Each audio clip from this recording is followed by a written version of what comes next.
Olá, minha gente, tudo bem?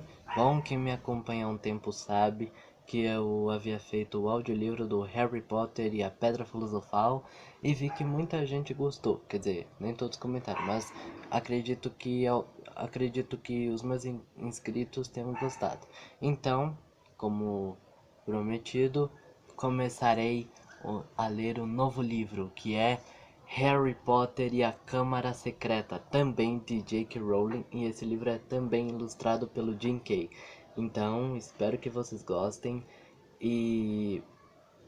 Caraca, aí, teve uma vez que estava andando por um corredor e eu tô me lembrando disso agora, que eu tava andando por um corredor em direção ao banheiro e eu vi algo escrito nas paredes como: a câmara secreta foi aberta. Inimigos do herdeiro, cuidado. Capítulo 11. O Clube dos Duelos. Harry acordou no domingo de manhã e deparou com um dormitório iluminado pela luz do sol de inverno e seu braço curado, embora ainda muito duro. Sentou-se depressa e olhou para a cama de Colin, mas tinham-na escondido com a cortina alta por trás da qual Harry trocara de roupa no dia anterior. Ao ver que o paciente acordara, Madame Pomfrey entrou apressada, trazendo uma bandeja com o café da manhã, e então começou a dobrar e a esticar o braço e os dedos dele. Tudo em ordem, disse enquanto ele comia mingau desajeitado com a mão esquerda. Quando terminar de comer, pode ir. Harry se vestiu o mais rápido que pôde e correu à torre da Grifinória, doido para contar a Rony e Hermione o que acontecera com Colin e Dobby, mas não os encontrou lá. Saiu de novo a procurá-los, imaginando aonde poderiam ter precisado ir, e se sentindo um pouco magoado que os amigos não estivessem interessados se ele recuperara ou não os ossos. Quando passou pela porta da biblioteca, Percy Weasley ia saindo com a cara muito mais animada do que na última vez que tinham se encontrado. Ah, alô Harry! Voo excelente ontem, realmente excelente. Grifinória acabou de assumir a liderança na disputa da Taça das Casas. Você marcou 50 pontos. Você não viu o Rony ou a Hermione, viu? Perguntou Harry. Não, respondeu Percy, o sorriso desaparecendo do rosto. Espero que Rony não esteja metido em outro banheiro de meninas. Harry forçou uma risada, esperou Percy desaparecer de vista, e em seguida rumou direto para o banheiro da Morta que Geme. Não conseguia entender por que Rony e Hermione estariam lá de novo, e depois de se certificar de que nem Filch nem outros monitores andavam por ali, abriu a porta e ouviu vozes que vinham de um box trancado.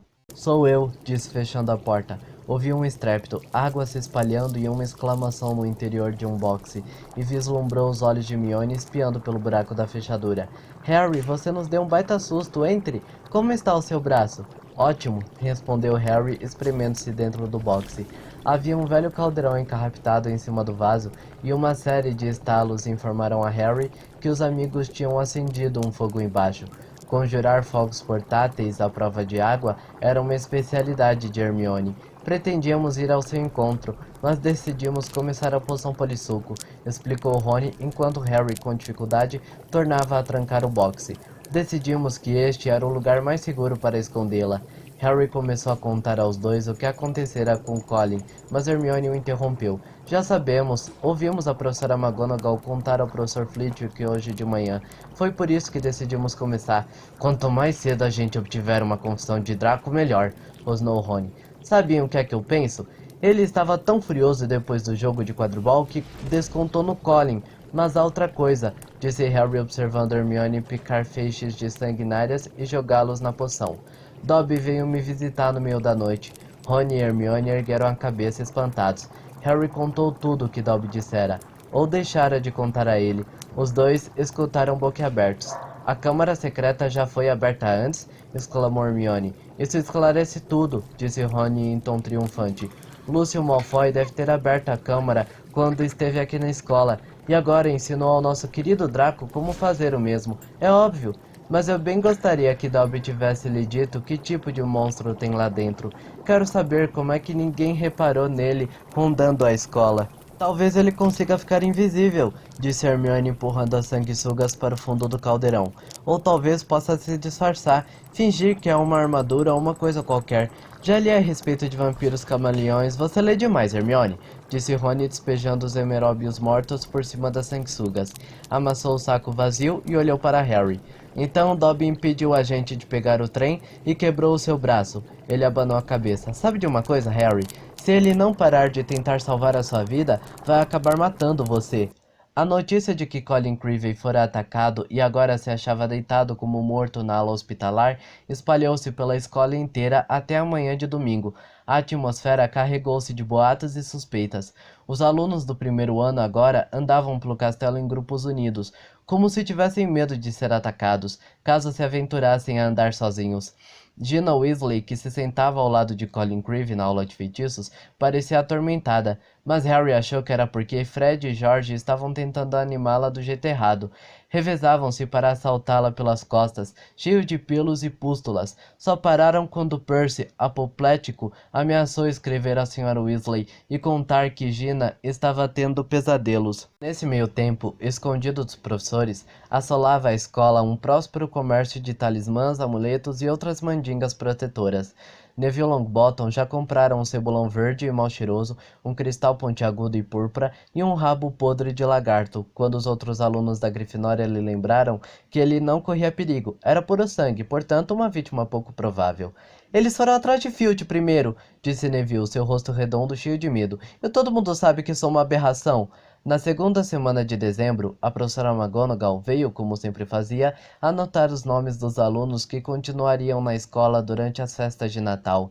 Harry, Ron e Hermione assinaram a lista. Ouviram dizer que Draco ia ficar também, o que acharam muito suspeito. As festas seriam o momento perfeito para usar a poção polissuco e tentar extrair do garoto uma confissão. Infelizmente, a poção ainda estava na metade. Precisavam do chifre de bicórnio e da pele de araramboia, e o único lugar onde poderiam obtê-los era no estoque particular de Snape. Pessoalmente, Harry achava que era preferível encarar o monstro lendário da Sonserina a deixar Snape apanhá-lo assaltando sua sala. O que precisamos, disse Hermione eficiente, quando se aproximava a aula dupla de poções na quinta-feira à tarde, é de uma diversão. Então, um de nós pode entrar escondido na sala de Snape e tirar o que for preciso. Harry e Rony olharam para ela nervosos. Acho que é melhor eu fazer o roubo propriamente dito, continuou Hermione num tom trivial. Vocês dois vão ser expulsos caso se metam em mais uma encrenca. Mas eu tenho a ficha limpa, então só o que tenho a fazer é causar bastante confusão para distrair Snape por uns 5 minutos. Harry deu um leve sorriso. Provocar confusão na aula de poções de Snape era quase tão seguro quanto espetar o olho de um dragão adormecido. A aula de poções era dada em uma das masmorras maiores. A de quinta-feira à tarde transcorreu como sempre. 20 caldeirões fumegavam entre as carteiras de madeira, sobre as quais havia balanças e frascos de ingredientes. Snape andava por entre os vapores, fazendo comentários mordazes sobre o trabalho dos alunos da Grifinória, enquanto os da Sonserina davam risadinhas de aprovação. Draco Malfoy, que era o aluno favorito de Snape, não parava de mostrar olhos de peixe baiacu para Rony e Harry, que sabiam que se revidassem, receberiam uma detenção mais rápido do que conseguiriam dizer injustiça. A solução para fazer inchar que Harry preparou ficou muito rala, mas ele tinha coisas mais importantes em que pensar. Estava à espera do sinal de Hermione, e mal ouviu quando Snape parou para caçoar do ponto de sua poção. Quando Snape deu as costas para implicar com Neville, Hermione olhou para Harry e fez um aceno com a cabeça. Harry se abaixou depressa por trás do próprio caldeirão, tirou do bolso um dos fogos filibusteiros de Fred e deu-lhe um leve toque com a varinha. O fogo começou a borbulhar e a queimar. Sabendo que só dispunha de segundos, Harry se levantou, mirou e atirou o fogo no ar. Ele caiu dentro do caldeirão de Goyle. A poção de Goyle explodiu, chovendo sobre a classe inteira. Os alunos gritaram quando os borrifos da solução para fazer inchar caíram neles. Draco ficou com a cara coberta de poção e seu nariz começou a inchar como um balão. Goyle saiu esbarrando nas coisas, as mãos cobrindo os olhos que tinham inchado até atingir o tamanho de um prato. Snape tentava restaurar a calma e descobrir o que estava acontecendo. Na confusão, Harry viu Hermione entrar discretamente na sala do professor. Silêncio! Silêncio! Rugiu Snape. Os que receberam borrifos vinham aqui tomar uma poção para fazer desinchar. Quando eu descobrir quem foi o autor disso, Harry procurou não rir ao ver Draco correr para a frente da sala, a cabeça pendurada por causa do peso de um nariz do tamanho de um melão. Enquanto metade da classe se arrastava até a mesa de Snape, alguns sobrecarregados com braços grossos como bastões, outros com os lábios tão inchados que não conseguiam falar, Harry viu Hermione tornar a entrar sorrateiramente na masmorra com a frente das vestes estufada. Depois que todos tomaram uma dose do antídoto e seus inchados murcharam, Snape foi até o caldeirão de Goyle e pescou os restos retorcidos e negros do fogo de artifício. Fez-se um silêncio repentino. Se um dia descobrir quem jogou isso, sussurrou Snape. Vou garantir que esse aluno seja expulso. Harry tomou o cuidado de fazer cara de espanto. Snape olhava diretamente para ele, e a sineta que tocou 10 minutos depois não poderia ter sido mais bem-vinda. Ele sabia que fui eu, disse Harry a Rony e Hermione enquanto corriam para o banheiro da Murta que geme. Eu senti. Hermione jogou os novos ingredientes no caldeirão e começou a misturá-los febrilmente. Vai ficar pronto daqui a 2 semanas, anunciou alegremente. Snape não pode provar que foi você, disse Rony tranquilizando Harry. O que é que ele pode fazer? Conhecendo Snape, uma maldade, disse Harry enquanto a poção espumava e borbulhava. Uma semana mais tarde, Harry, Ron e Hermione iam atravessando o saguão de entrada quando viram uma pequena aglomeração em torno do quadro de avisos. Os alunos liam um pergaminho que acabara de ser fixado. Simas Finnegan e Dino Thomas fizeram um sinal para eles se aproximarem com um ar excitado. Vão reabrir o clube dos duelos, disse Simas. A primeira reunião é hoje à noite. Eu não me importaria de tomar aulas de duelo. Poderiam vir a calhar um dia desses. Que? Você acha que um monstro da Sonserina sabe duelar? Perguntou Rony, mas também leu o aviso com interesse. Poderia vir a calhar, disse ele a Harry e Hermione quando entraram para jantar. Vamos? Harry e Hermione foram a favor do clube. Assim, às 8 horas daquela noite, os três voltaram correndo para o salão principal. As longas mesas de jantar tinham desaparecido e surgiram um palco dourado encostado a uma parede, cuja iluminação era produzida por milhares de velas que flutuavam no alto. O teto voltara a ser um veludo negro, e a maior parte da escola parecia estar reunida sobre ele, as varinhas na mão e as caras animadas. Quem será que vai ser o professor? Disse Hermione enquanto se reuniam os alunos que tagarelavam sem parar. Alguém me disse que Flitwick foi campeão de duelos quando era moço. Talvez seja ele, desde que não seja. Harry começou, mas terminou com um gemido. Gilderoy Lockhart vinha entrando no palco, resplandecente em suas vestes ameixa escuras, acompanhado por ninguém mais do que Snape em sua roupa preta habitual. Lockhart acenou um braço pedindo silêncio e disse em voz alta: Aproximem-se, aproximem-se. Todos estão me vendo? Todos estão me ouvindo? Excelente. O professor Dumbledore me deu permissão para começar um pequeno clube de duelos, para treiná-los, caso um dia precisem se defender, como eu próprio já precisei fazer em inúmeras ocasiões.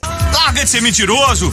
Quem quiser conhecer os detalhes, leia os livros que publiquei. Deixem-me apresentar a vocês o meu assistente, Professor Snape, disse Lockhart dando um largo sorriso. Ele me conta que sabe alguma coisa de duelos e, desportivamente, concordou em me ajudar a fazer uma breve demonstração antes de começarmos. Agora, não quero que nenhum de vocês se preocupe. Continuarão a ter o seu professor de poções, mesmo depois de eu o derrotar. Não precisam ter medo. Não seria bom se os dois acabassem um com o outro? Cochichou Rony ao ouvido de Harry. O lábio superior de Snape crispou-se. Harry ficou imaginando por que Lockhart continuava a sorrir. Se Snape estivesse olhando para ele daquele jeito, Harry já estaria correndo o mais depressa que pudesse na direção oposta. Lockhart e Snape se viraram um para o outro e cumprimentaram com uma reverência. Pelo menos Lockhart cumprimentou com muitos meneiros, enquanto Snape curvou a cabeça irritado. Em seguida, os dois ergueram as varinhas como se empunhassem espadas. Como vocês veem, estamos segurando nossas varinhas na posição de combate normalmente adotada, disse Lockhart aos alunos em silêncio. Quando contarmos 3, lançaremos os primeiros feitiços. Nenhum de nós está pretendendo matar, é claro. Eu não teria certeza disso, murmurou Harry observando Snape arreganhar os dentes. 1, 2, 3. Os dois ergueram as varinhas acima da cabeça e apontaram para o oponente. Snape exclamou: Expelliarmus! Viram um lampejo vermelho ofuscante e Lockhart foi lançado para o alto.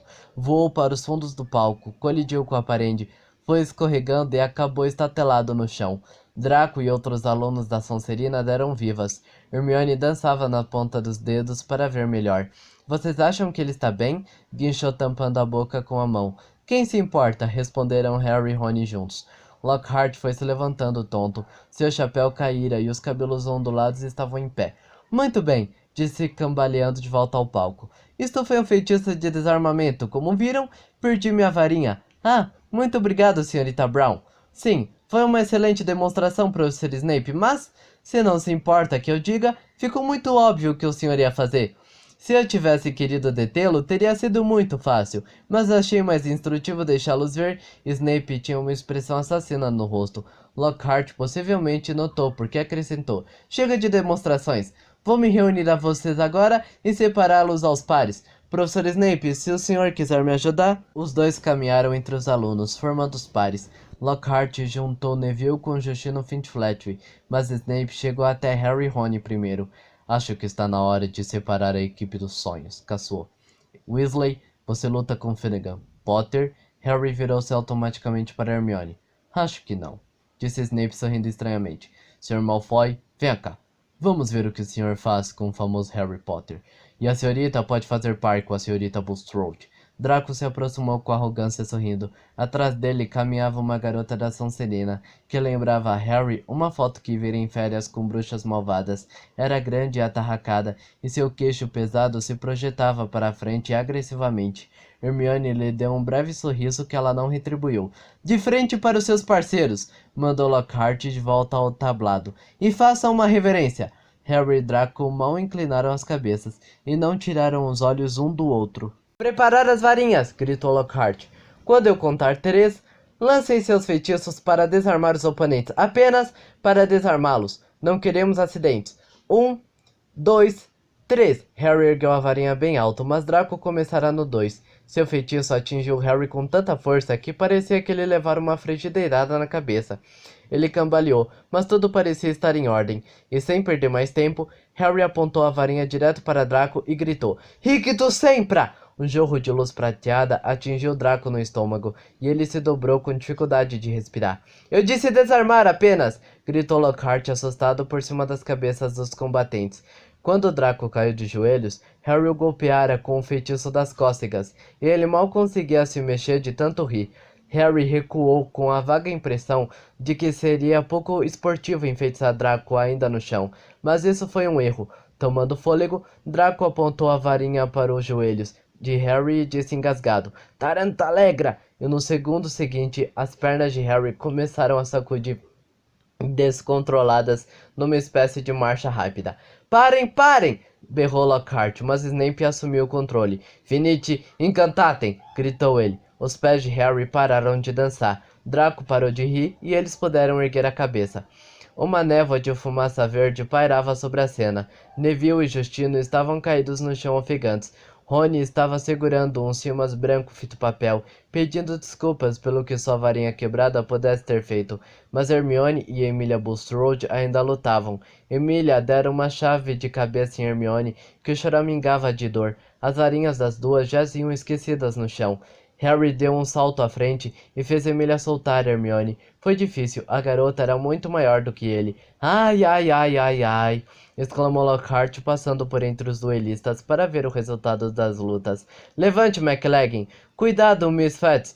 Aperte com força, vai parar de sangrar em um segundo, Boot. Acho que é melhor ensinar aos senhores como se bloquear feitiços hostis, disse Lockhart, parando no meio do salão. Ele olhou para Snape, cujos olhos negros brilhavam, e desviou o rápido olhar.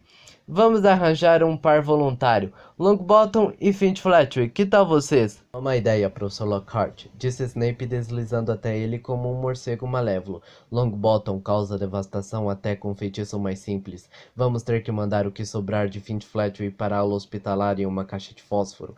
O rosto redondo e rosado de Neville ficou ainda mais rosado. Que tal Malfoy e Potter? Sugeriu Snape com um sorriso enviesado. Ótima ideia, disse Lockhart fazendo um gesto para Harry e Draco irem para o meio do salão, enquanto os demais alunos se afastavam para lhes dar espaço. Agora, Harry, disse Lockhart, quando o Draco apontar a varinha para você, você faz isto. Ele ergueu a própria varinha. Tentou um compilado floreio e deixou-a cair. Snape abriu um sorriso quando Lockhart apanhou depressa, dizendo: Epa, minha varinha está um tanto excitada demais. Snape aproximou-se de Draco, curvou-se e sussurrou alguma coisa em seu ouvido. O garoto riu também. Harry ergueu os olhos nervoso para Lockhart e disse: Professor, podia me mostrar outra vez como se bloqueia? Apavorado, murmurou Draco, falando baixo para Lockhart não poder ouvi-lo. Querias, respondeu Harry pelo canto da boca. Lockhart deu uma palmada bem-humorada no ombro de Harry. Faça exatamente como fiz, Harry. O que, deixar cair a varinha? Mas Lockhart não estava mais escutando. 3, 2, 1... Agora! Gritou ele. Draco ergueu a varinha depressa e berrou. Semper Sortia! A ponta de sua varinha explodiu. Harry observou perplexo uma comprida cobra preta se materializar, cair pesadamente no chão entre os dois e se erguer, pronta para atacar. Os alunos gritaram recuando rapidamente, abrindo espaço. Não se mexa, Potter, disse Snape tranquilamente, sentindo visível prazer de ver Harry parado imóvel cara a cara com a cobra irritada. Vou dar um fim nela. Permita-me, gritou Lockhart, e brandiu a varinha para a cobra, ao que se ouviu um grande baque. A cobra, em lugar de desaparecer, voou 3 metros no ar e tornou a cair no chão com um estrondo. Enraivecida, sibilando furiosamente, ela deslizou direto para Justino Finch-Fletchley e se levantou de novo às presas expostas, armada para o bote. Harry não teve certeza do que o fez agir assim, nem ao menos teve consciência de decidir fazer o que fez. A única coisa que soube foi que suas pernas o impeliram para frente, como se ele estivesse sobre rodinhas, e que gritou totalmente para a cobra: Deixe-o em paz! E milagrosamente, inexplicavelmente, a cobra desabou no chão, dócil como uma mangueira grossa e preta de jardim, seus olhos agora em Harry. Ele sentiu medo dissolver-se. Sabia que a cobra não atacaria ninguém agora, embora não pudesse explicar como o sabia. Harry olhou para Justino sorrindo, esperando o colega parecer aliviado, intrigado ou até grato, mas certamente não zangado nem apavorado. De que é que você acha que está brincando? Gritou. De salvar sua vida, o imbecil? E antes que Harry pudesse responder alguma coisa, Justino virou-lhe as costas e saiu do salão enfurecido. Snape se adiantou, acenou a varinha e a cobra desapareceu com uma pequena baforada de fumaça preta. Snape também olhou Harry de um modo inesperado. Era um olhar astuto e calculista, e Harry não gostou. Teve também uma vaga consciência dos cochichos sinistros que percorriam o salão. Então sentiu alguém puxá-lo pelas vestes. Vamos, disse a voz de Rony ao seu ouvido. Mexa-se, vamos! Rony guiou-o para fora do salão. Hermione corria para acompanhá-los. Quando atravessaram o portal, as pessoas de cada lado recuaram, como se tivessem medo de apanhar uma doença. Harry não tinha a menor ideia do que estava acontecendo, e nem Rony nem Hermione explicaram nada até terem arrastado o amigo até a sala comunal da Grifinória, naquele momento vazia. Então Rony empurrou Harry para uma poltrona e disse: Você é um ofidioglota, por que não nos contou? Eu sou o quê? Perguntou Harry. Um ofidioglota, disse Rony. Você é capaz de falar com as cobras, eu sei. Quero dizer, é a segunda vez que faço isso. Uma vez no zoológico, assolei por acaso uma jiboia contra o meu primo Duda. Uma longa história.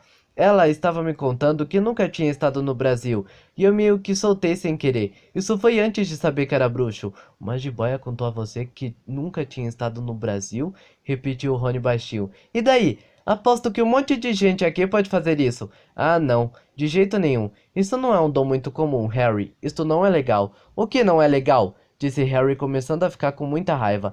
Qual o problema com todo mundo? Escuta aqui, se eu não tivesse dito àquela cobra para não atacar Justino... Ah, então foi isso que você disse? O que quer dizer com isso? Vocês estavam lá, vocês me ouviram. Ouvi você falar esquisito, disse Rony, língua de cobra. Você podia ter dito qualquer coisa. Não admira que o Justino tenha entrado em pânico. Parecia que você estava convencendo a cobra a fazer alguma coisa. Deu arrepio, sabe? Harry ficou de boca aberta. Eu falei uma língua diferente? Mas eu não percebi. Como posso falar uma língua sem saber que posso falá-la? Rony sacudiu a cabeça. Tanto ele quanto Hermione faziam cara de enterro. Harry não conseguia entender o que havia de tão horrível. Querem me dizer o que há de errado em impedir uma enorme cobra de arrancar a cabeça do Justino?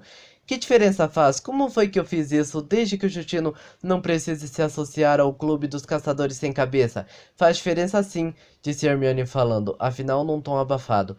Porque a capacidade de falar com cobras foi o dom que tornou Salazar Slytherin famoso. É por isso que o símbolo da Sonserina é uma serpente. O queixo de Harry caiu. Exatamente, confirmou Rony. E agora a escola inteira vai pensar que você é o tetraneto ou coisa parecida. Mas eu não sou, disse Harry sentindo em pânico, que não conseguia explicar.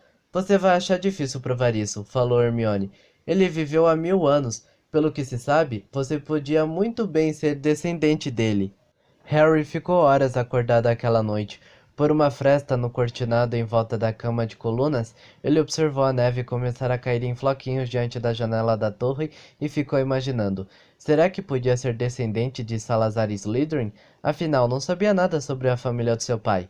Os Dursley sempre o proibiram de fazer perguntas sobre parentes bruxos. Silenciosamente, Harry tentou dizer alguma coisa na língua das cobras. As palavras não saíram. Parecia que tinha de estar cara a cara com uma cobra para isso. Mas eu estou na Grifinória, pensou Harry. O chapéu seletor não teria me posto aqui se eu tivesse sangue de Slytherin. Ah, disse uma vozinha perversa em seu ouvido. Mas o chapéu seletor queria por você na Sonserina, não se lembra? Harry se virou na cama. Encontraria Justino no dia seguinte na aula de herbologia e explicaria que detivera a cobra e não a instigaria, o que, pensou com raiva socando o travesseiro, qualquer idiota teria percebido.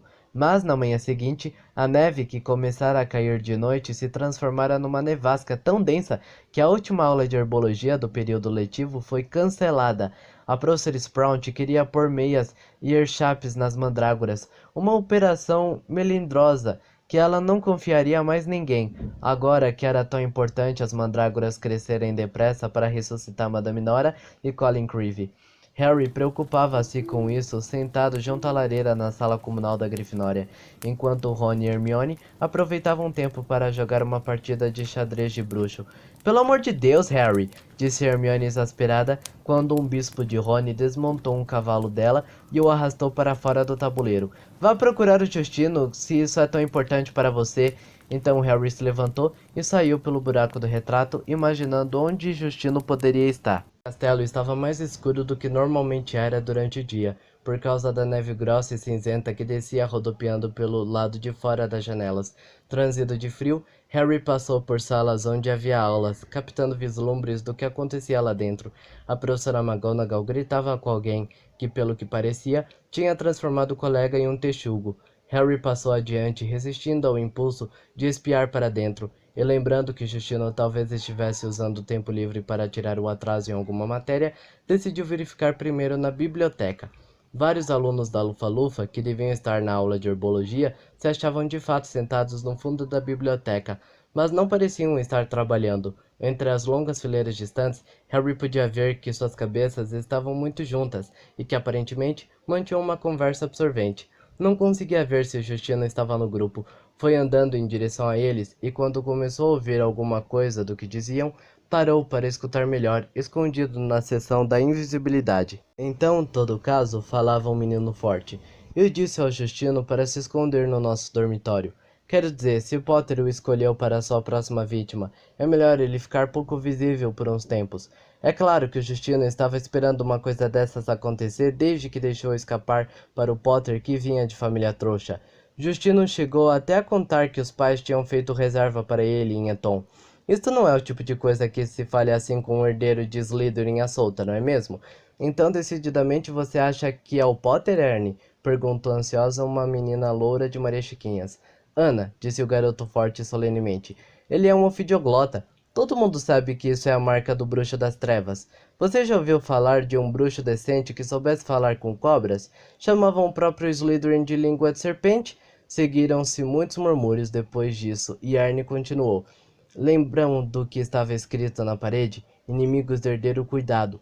Potter teve um problema com o Filch. Logo em seguida, a gata de Filch é atacada. Aquele aluno do primeiro ano, o Creevy, esteve aborrecendo Potter no jogo de quadribol, tirando fotos dele estirado na lama. Logo em seguida, Creevy foi atacado. Mas ele sempre pareceu tão gentil, disse Ana em dúvida. E foi quem fez você saber quem desaparecer. Ele não pode ser tão ruim assim, pode? Ernie baixou a voz, misterioso. Os alunos da Lufa-Lufa se curvaram mais para a frente, e Harry se aproximou mais para poder captar as palavras de Ernie. Ninguém sabe como foi que ele sobreviveu àquele ataque de você sabe quem. Quero dizer, ele era só um bebê quando a coisa toda aconteceu.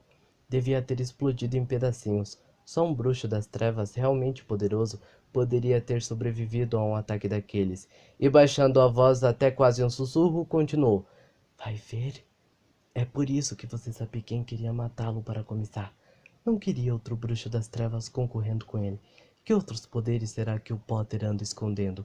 Harry não conseguiu aguentar mais. Pigarreando alto, saiu de trás das estantes. Se não estivesse tão zangado, teria achado engraçada a cena que o aguardava.